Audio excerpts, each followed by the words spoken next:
சுக்கிரன் பார்வை படுதல் வேண்டும். எங்கள் இறைவன் கணபதி இடக்கையின் கீழே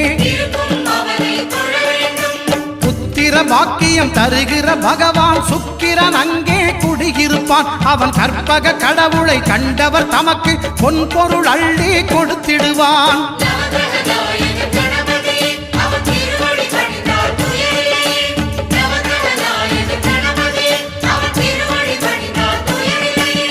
ஒன்பது கோளும் ஒன்றாய் காண அங்கு கற்பகம் என்னும் கடவுளின் மெய்யில்